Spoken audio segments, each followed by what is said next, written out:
ओम नमः शिवाय। हर हर महादेव। आप सभी का हमारे चैनल नटखट गाना में हार्दिक स्वागत है। आप सभी का दिन शुभ हो और भगवान भोलेनाथ आप सभी पर अपनी कृपा दृष्टि बनाए रखे। आज आप रसपान कीजिएगा शिव महापुराण के 26वें अध्याय का। ब्रह्मा जी बोले, नारद, इस प्रकार सभी अभिष्ट देवताओं से आशीर्वाद प्राप्त करके कुमार कार्तिकेय बहुत प्रसन्न हुए। उन्होंने सभी देवताओं का धन्यवाद व्यक्त किया। तत्पश्चात वे अपने सिंहासन पर जा बैठे। तभी वहां पर एक ब्राह्मण दौड़ता हुआ आया।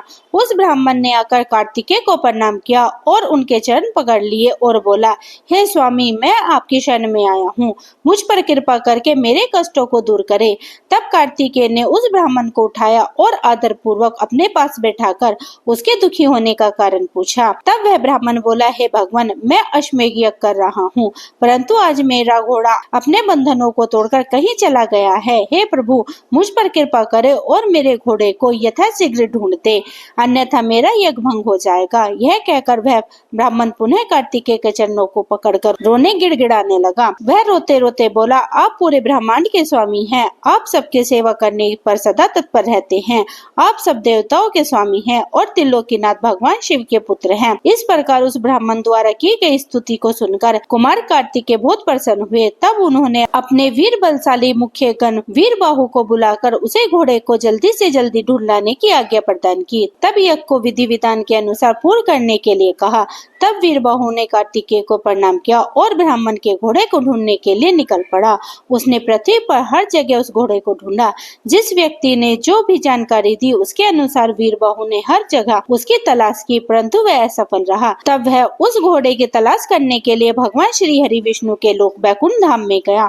वहां जाकर वीरबाहु ने देखा कि एक घोड़े ने विष्णु लोक में बहुत आतंक मचा रखा था। विष्णु लोक में वह घोड़ा खूब उपद्रव कर रहा था। कुमार कार्तिकेय के उस गण वीरबाहु ने तुरंत उस घोड़े को बंधक बना लिया और उसे पकड़कर अपने स्वामी कार्तिकेय के पास ले आया। तब स्वामी कार्तिकेय पूरे संसार का भार लेकर उस घोड़े पर चढ़कर बैठ गए और उस घोड़े को पूरे त्रिलोकी की परिक्रमा करने का आदेश प्रदान किया। अद्भुत घोड़ा एक ही पल में तीनों लोकों की परिक्रमा करके लौट आया। तब कुमार कार्तिकेय उस घोड़े से उतरकर पुनः अपने आसन पर बैठ गए। तब वह ब्राह्मण हाथ जोड़कर कार्तिकेय का धन्यवाद करने लगा और उनसे बोला, प्रभु, आप यह घोड़ा मुझे सौंप दीजिए ताकि मैं अपना यज्ञ पूर्ण कर सकूं। तब कार्तिकेय मुस्कुराए और बोले, हे ब्राह्मण, यह घोड़ा उत्तम है और यह वध के योग्य नहीं है, इसलिए आप इसे अपने साथ ले जाने के लिए ना कहें। मैं आपके यज्ञ को पूर्ण होने का वरदान देता हूँ, मेरे आशीर्वाद से आपका यज्ञ अवश्य सफल होगा। ब्रह्मा जी बोले, हे नारद, अपने पुत्र कार्तिकेय के अद्भुत पराक्रम देखकर भगवान शिव और देवी पार्वती बहुत प्रसन्न हुए। तब सब देवताओं सहित श्री हरि विष्णु और देवराज इंद्र और मैं भी बहुत हर्षित हुए और भगवान शिव से बोले, हे देवाधिदेव भगवान, आप तो सर्वेश्वर है, सर्वज्ञाता हैं, संसार की सब घटनाएं आपकी इच्छा से ही घटती हैं। आप तो जानते ही हैं कि ब्रह्मा जी द्वारा सूर्य तारका को दिया गए वर के अनुसार शिव पुत्र ही उसका वध करने में सक्षम होगा, इसलिए ही कुमार कार्तिकेय का जन्म हुआ है। प्रभु, हम लोगों के कष्टों को दूर करके हमारे जीवन को सुखी करने के लिए आप अपने पुत्र कार्तिकेय को आज्ञा दीजिए कि वह तारकासुर का वध करे। यह कहकर सब देवता भगवान शिव की स्तुति करने लगे। तब भगवान शिव का हृदय हम सब की प्रार्थना से द्रवित हो उठा।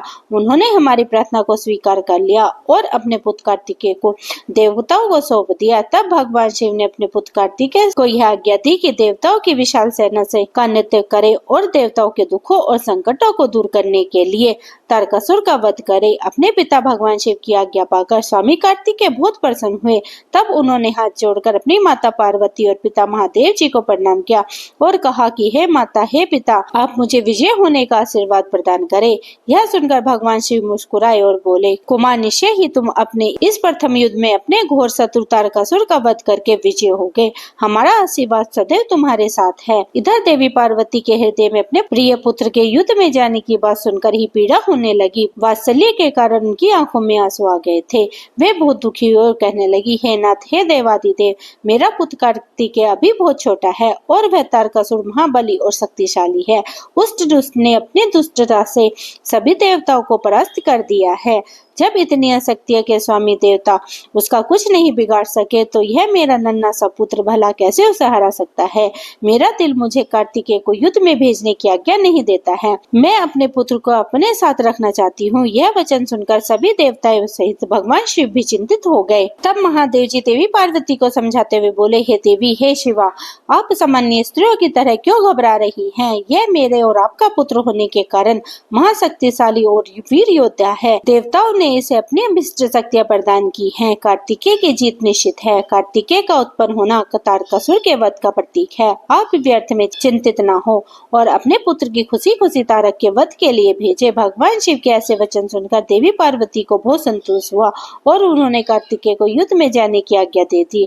तब सब देवताओं का भय दूर हुआ और उनमें प्रसन्नता की लहर दौड़ गई। ब्रह्मा जी बोले, नारद, जब देवी पार्वती और भगवान शिव ने कुमार कार्तिकेय को युद्ध करने की आज्ञा प्रदान की, तब सभी देवता बहुत प्रसन्न हुए और एकत्र होकर उस पर्वत की ओर चल दिए। सिंहनाद करते हुए वे आगे बढ़ने लगे। उस समय कार्तिकेय सेना का नेतृत्व करते हुए सबसे आगे चल रहे थे। सब देवता मन में यह सोच रहे थे कि अब उन्हें तारकासुर नाम की मुसीबत से छुटकारा मिल जाएगा। जब तारकासुर को इस बात का पता चला कि देवताओं ने युद्ध की तैयारी पूरी कर ली है, तो तारकासुर ने भी तुरंत युद्ध की घोषणा कर दी। अपनी विशाल चतुरंगी सेना को लेकर तारक भी सिंहनाद करता हुआ देवताओं की ओर बढ़ने लगा। राक्षसों की सेना देखकर एक पल के लिए देवता घबरा गए। उसी समय आकाशवाणी हुई, हे देवगणों, तुम लोग भगवान शिव के पुत्र कार्तिकेय के नेतृत्व में युद्ध करने जा रहे हो, इसलिए तुम जरूर जीतोगे। तारकासुर कार्तिकेय के हाथों को अवश्य मारा जाएगा।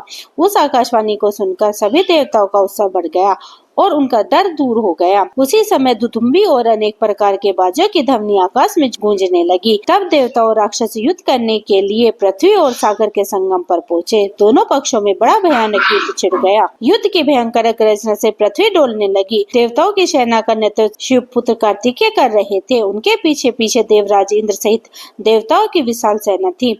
कार्तिकेय उस समय इंद्र के ऐरावत हाथी पर विराजमान थे। तब उन्होंने उस हाथी को छोड़ दिया और रत्नों से जड़े सुंदर यान पर बैठ गए।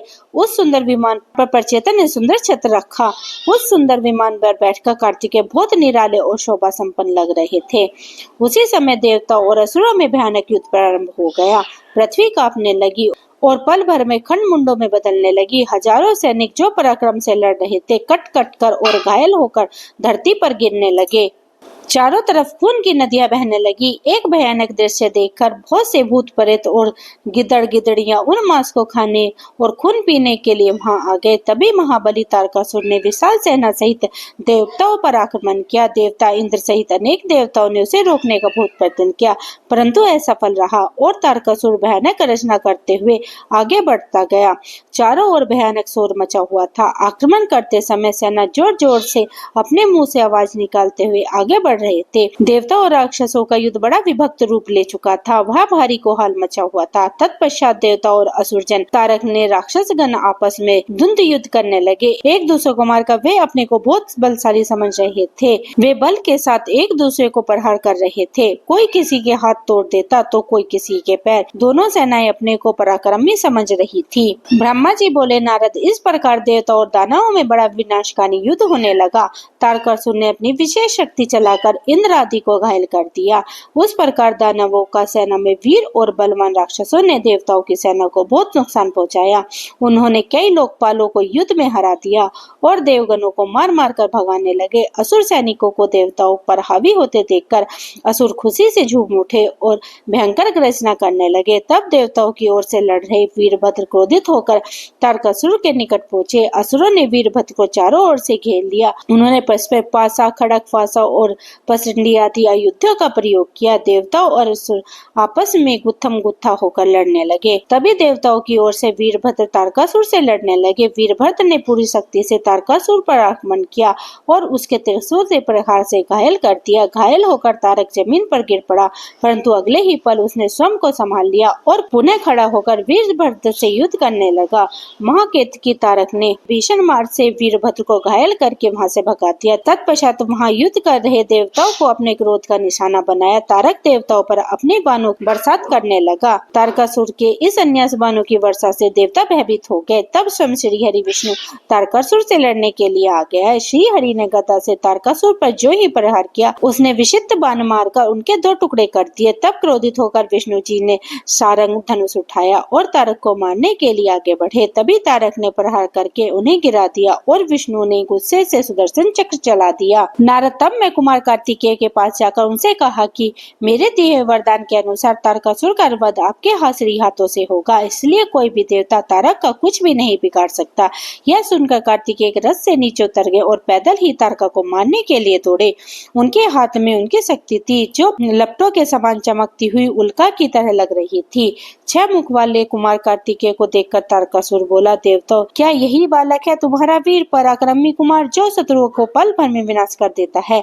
यह कहकर तारकासुर जोर से अट्टहास करने लगा और बोला कि इस बालक के साथ तुम सभी को मार दूंगा, तुम इस बालक को मेरे हाथों हत्या करवाओगे। ऐसे बोलते हुए भयानक गर्जना करता हुआ वह कुमार कार्तिकेय की ओर पलटा और बोला कि हे बालक, ये मूर्ख देवता तो व्यर्थ में तुम्हें बलि का बकरा बनाना चाहते हैं, पर मैं इतना कठोर नहीं हूँ कि बिना किसी अपराध के एक मासूम बालक पर वार करूं। इसलिए जा तू भाग जा, मैं तेरे प्राणों को छोड़ देता हूँ। देवराज इंद्र और भगवान श्री हरि विष्णु की निंदा करने से तारक द्वारा कमाए गए तपस्या का सारा पुण्य नष्ट हो गया था। तभी इंद्र ने उस पर वज्र का प्रहार किया, जिससे वे धरती पर गिर पड़ा। तब कुछ ही देर में तारकासुर पुनः उत्साह के साथ पुनः उठ खड़ा हुआ और अपने भीषण प्रहार से उसने देवराज इंद्र को घायल कर दिया और उन पर अपने पैरों का प्रहार किया। यह देखकर देवता भयभीत हो गए और इधर उधर भागने लगे। तभी श्री हरि विष्णु ने इस स्थिति को संभालने के लिए तारकासुर पर अपना सुदर्शन चक्र चला दिया। चक्र ने तारकासुर को धराशायी कर दिया, परंतु तारकासुर इतना आसानी से कहां हारने मानने वाला नहीं था। वह अपनी पूरी शक्ति के साथ पुनः उठकर खड़ा हो गया। तब उसने अपने प्रचंड शक्ति हाथों में लेकर भगवान विष्णु को ललकारा और उन्हें अपने भीषण प्रहार से घायल कर दिया। विष्णु जी मूर्छित होकर पृथ्वी पर गिर पड़े। वहाँ यह दृश्य देखकर सभी देवताओं में कोहराम मच गया। सब अपने प्राणों की रक्षा करने के लिए इधर उधर भागने लगे। सारी सेना तितर बितर होने लगी। यह देखकर वीरभद्र ने तारकासुर पर आक्रमण किया। उसने त्रिशूल उठाया और तारकासुर पर वार किया, जिससे तारकासुर भूमि पर गिर पड़ा। किंतु उसी क्षण उठकर उसने वीरभद्र को अपनी शक्ति से घायल करके मूर्छित कर दिया और जोर जोर से हंसने लगा। ब्रह्मा जी बोले, नारद, यह सब देखकर कुमार कार्तिकेय को तारकासुर पर बड़ा क्रोध आया और वे अपने पिता भगवान शिव के श्री चरणों का स्मरण करके अपने असंख्य गणों को साथ लेकर तारकासुर के मारने के लिए आगे बढ़े। यह देखकर सभी देवताओं में उत्साह की एक लहर दौड़ गई और वे प्रसन्न मन से कार्तिकेय की जय जयकार के उद्घोष करने लगे। ऋषि मुनियों ने अपनी वाणी से कुमार कार्तिकेय की स्तुति की। तत्पश्चात तारकासुर और कार्तिकेय का बड़ा भयानक दुस्साहस युद्ध हुआ। दोनों परमवीर और बलशाली एक दूसरे पर भीषण प्रहार करने लगे। दोनों अनेक प्रकार के दाव पेचों का प्रयोग कर रहे थे। कार्तिकेय और तारकासुर के बीच मंत्रों से भी युद्ध हो रहा था। दोनों अपनी पूरी शक्ति और सामर्थ्य का प्रयोग कर एक दूसरे को मारने के लिए कर रहे थे। इस भयंकर युद्ध में दोनों ही घायल हो रहे थे। युद्ध भयानक रूप लेता जा रहा था। उस भीषण युद्ध में सब देवता गंधर्व बैठकर देखने लगे। वह अद्भुत युद्ध अन्यास ही सबके आकर्षण का केंद्र बन गया था। हवा चलना भूल गई, सूर्य की किरणें ठहर गई, यहाँ तक कि सब पर्वत इस युद्ध को देखकर अत्यंत भयभीत हो उठे। वे शिव पार्वती के इस पुत्र की रक्षा करने के लिए तुरंत उधर आ गए। यह देखकर कार्तिकेय बोले, हे पर्वतों, आप कोई चिंता न करें। आज इस महापापी को मैं आपके सामने मौत के घाट उतारकर भय से मुक्ति दिलाऊंगा। जब कार्तिकेय पर्वतों से बात करने में निमग्न थे, उसी समय तारक ने अपनी शक्ति हाथ में लेकर उस पर धावा बोल दिया। उस शक्ति के प्रहार के आघात से शिव पुत्र कार्तिकेय भूमि पर गिर पड़े, परंतु अगले ही क्षण वे अपनी पूरी शक्ति के साथ पुनः उठ खड़े हुए और लड़ने के लिए तैयार हो गए। कार्तिकेय ने अपने मन में अपने माता पिता पार्वती जी और भगवान शिव का प्रणाम करके उनका आशीर्वाद लिया और अपनी प्रबल शक्ति से तारकासुर की छाती पर आघात किया। उनकी चोट से तारकासुर का शरीर विदीर्ण होकर पृथ्वी पर गिर पड़ा। उसे देखते ही देखते महाबली असुर पल भर में ढेर हो गया। महाबली तारकासुर के मर जाते ही चारों और कार्तिकेय की जय जयकार गूंज उठी। तारकासुर के वध से सभी देवता बहुत प्रसन्न थे। तब अपने महाराजा तारकासुर को मरा जानकर असुर की विशाल सेनाओं में भयानक कोहल मच गया। अपने प्राणों की रक्षा के लिए सभी असुर इधर उधर भाग रहे थे। देवताओं ने मिलकर सभी असुरों को मार गिराया। कुछ असुर डरकर मैदान छोड़कर भाग खड़े हुए थे तो बहुत से दैत्य और राक्षस हाथ जोड़कर कुमार कार्तिकेय की शरण में आ गए और उनसे क्षमा मांगने लगे। तब कुमार ने प्रेम पूर्वक उन्हें क्षमा कर दिया और उन दानवों को आदेश दिया कि वे सदैव के लिए पाताल में चले जाएं। इस प्रकार तारकासुर के मर जाने पर उनकी सारी सेना पल भर में नष्ट हो गई। यह देखकर देवराज इंद्र के साथ साथ समस्त देवता और संसार के प्राणियों में खुशी की लहर दौड़ पड़ी। पूरा त्रिलोकी आनंद में डूब गया। जैसे ही कुमार कार्तिकेय की विजय का समाचार भगवान शिव पार्वती के पास पहुंचा, वे तुरंत अपने गणों के साथ लेकर युद्ध स्थल पर पधारे। शिव पार्वती जी ने अपने प्राण प्रिय पुत्र को अपने हृदय से लगा लिया और अपनी गोद में बैठाकर बहुत देर तक उसे चूमती रही। तभी वहां पर पर्वतराज हिमालय भी पहुंच गए और उन्होंने अपनी पुत्री पार्वती, भगवान शिव और कार्तिकेय की स्तुति की। चारों दिशाओं से उन पर फूलों की वर्षा होने लगी। मंगल ध्वनि हर ओर गूंजने लगी। हर तरफ उनकी ही जय जयकार हो रही थी। देवताओं के स्वामी देवराज इंद्र ने अपने साथी देवताओं के साथ कुमार कार्तिकेय के हाथ जोड़कर स्तुति की। तत्पश्चात भगवान शिव अपनी पत्नी पार्वती के साथ लेकर शिव गणों सहित कैलाश पर्वत पर लौट गए। ब्रह्मा जी बोले, नारद, जब तारकासुर कुमार कार्तिकेय के द्वारा मारा गया तब यह देखकर सभी देवताओं, ऋषि मुनियों सहित जनसाधारण में प्रसन्नता की लहर दौड़ गई। सब खुश थे। सभी देवताओं ने मिलकर भक्ति भाव से कार्तिकेय की स्तुति की। तभी कोची नामक एक पर्वत दुखी होकर कार्तिकेय के पास आया और वह कोची बानासुर नामक दैत्य द्वारा सताया हुआ था। वह कुमार के सामने हाथ जोड़कर खड़ा हो गया और भक्ति भाव से स्वामी कार्तिकेय की से स्तुति करने लगा। तत्पश्चात बोला, हे प्रभु, बानासुर मुझे बहुत कष्ट दे रहा है, आप उसे मेरी रक्षा कीजिए। तब कार्तिकेय ने पर्वतराज कोची की स्तुति से प्रसन्न होकर कोची का सांत्वना दी। तब पर्वतराज कोची शांत हो गया। तब कुमार कार्तिकेय ने उन्हें उनके दुख और कष्टों से छुटकारा दिलाने हेतु भगवान शिव का स्मरण करके वहीं से अपने अद्भुत शक्ति का परिचय देते हुए अनोखी शक्ति छोड़ी। इस शक्ति का प्रयोग कुमार कार्तिकेय ने उस दुष्ट बानासुर पर किया था। तब वह शक्ति दैत्यराज बानासुर को भस्म करके शीघ्र ही कार्तिकेय के पास वापस लौट आई। यह शक्ति जब उनके पास वापस पहुंच गई तब वह कोची से बोले, हे पर्वतराज कोची, अब आपको बानासुर नामक दैत्य से डरने की कोई आवश्यकता नहीं है। मैंने बानासुर को मारकर तुम्हारी इस परेशानी को सदा सदा के लिए हल कर दिया है। अतः अब तुम अपने भय को छोड़कर हमेशा के लिए निर्भय हो जाओ। अब तुम प्रसन्नता पूर्वक अपने घर की ओर प्रस्थान करो। बानासुर के भय मुक्ति का समाचार पाकर पर्वतराज कोची बहुत प्रसन्न हुए। उन्होंने भक्ति भाव से कार्तिकेय की स्तुति की। तत्पश्चात उनसे विदा लेकर अपने गृह स्थान की ओर चल दिए। वहां पहुंचकर कोची ने अपने स्वामी कार्तिकेय की प्रसन्नता के लिए भगवान शिव की 3 शिवलिंगों की स्थापना की। प्रतीश्वर, कपालेश्वर और कुमारेश्वर नाम के 3 शिवलिंग विश्व विख्यात है और तीनों की आस्था और भक्ति का जीता जागता उदाहरण है। ये शिवलिंग सिद्धिदायक हैं और 16 महान ज्योतिर्लिंगों में सम्मिलित हैं। पर्वतराज कोची ने अपने स्थान पर वापसी लौट जाने के उपरांत देवताओं के गुरु बृहस्पति के कुमार कार्तिकेय से कहा कि कुमार, देवताओं द्वारा आपको शिव पार्वती की आज्ञा से ही यह महाबली तारकासुर का वध करने के लिए आया गया था।